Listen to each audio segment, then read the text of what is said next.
Ulangan 24 tentang perceraian. Apabila seseorang mengambil seorang perempuan dan menjadi suaminya, dan jika kemudian ia tidak menyukai lagi perempuan itu sebab didapatinya yang tidak senonoh padanya, lalu ia menulis surat cerai dan menyerahkannya ke tangan perempuan itu, sesudah itu menyuruh dia pergi dari rumahnya. Dan jika perempuan itu keluar dari rumahnya dan pergi dari sana, lalu menjadi istri orang lain, dan jika laki-laki yang kemudian ini tidak cinta lagi kepadanya, lalu menulis surat cerai dan menyerahkannya ke tangan perempuan itu, serta menyuruh dia pergi dari rumahnya, atau jika laki-laki yang kemudian mengambil dia menjadi istrinya itu mati, maka suaminya yang pertama yang telah menyuruh dia pergi itu tidak boleh mengambil dia kembali menjadi istrinya setelah perempuan itu dicemari, sebab hal itu adalah kekejian di hadapan Tuhan. Janganlah engkau mendatangkan dosa atas negeri yang diberikan Tuhan Allahmu kepadamu menjadi milik pusakamu. Apabila baru saja seseorang mengambil istri, janganlah ia keluar bersama-sama dengan tentara maju berperang, atau dibebankan sesuatu pekerjaan 1 tahun lamanya ia harus dibebaskan untuk keperluan rumah tangganya, dan menyukakan hati perempuan yang telah diambilnya menjadi istrinya. Tentang melindungi sesama manusia, janganlah mengambil kilangan atau batu kilangan atas sebagai gadai, karena yang demikian itu mengambil nyawa orang sebagai gadai. Apabila seseorang kedapatan sedang menculik salah seorang saudaranya dari antara orang Israel, lalu memperlakukan dia sebagai budak dan menjual dia, maka haruslah penculik itu mati. Demikianlah harus kau hapuskan yang jahat itu dari tengah-tengahmu. Hati-hatilah dalam hal penyakit kusta, dan lakukanlah dengan tepat segala yang diajarkan imam-imam orang Lewi kepadamu. Apa yang diperintahkan kepada mereka haruslah kamu lakukan dengan setia. Ingatlah apa yang dilakukan Tuhan Allahmu kepada Miriam pada waktu perjalananmu keluar dari Mesir.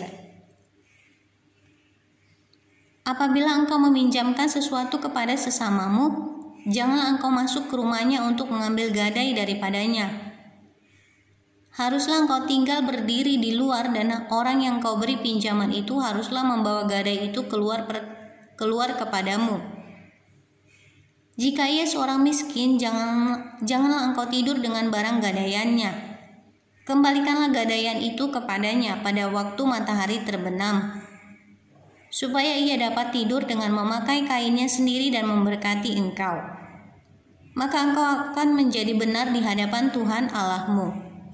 Janganlah engkau memeras pekerja harian yang miskin dan menderita, baik ia saudaramu maupun seorang asing yang ada di negerimu di dalam tempatmu.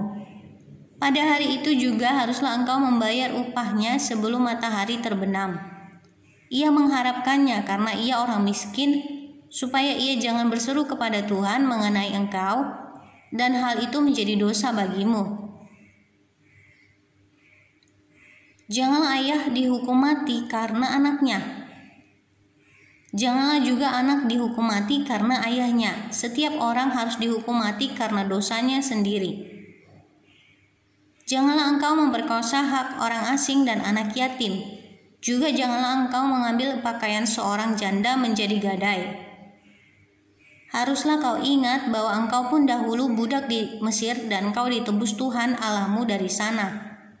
Itulah sebabnya aku memerintahkan engkau melakukan hal ini.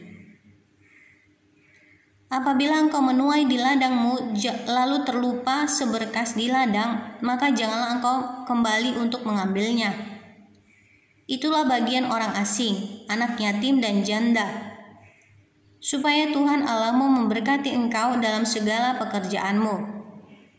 Apabila engkau memetik hasil pohon zaitunmu dengan memukul-mukulnya, janganlah engkau memeriksa dahan-dahannya sekali lagi. Itulah bagian orang asing, anak yatim dan janda. Apabila engkau mengumpulkan hasil kebun anggurmu, janganlah engkau mengadakan pemetikan sekali lagi. Itulah bagian orang asing, anak yatim dan janda.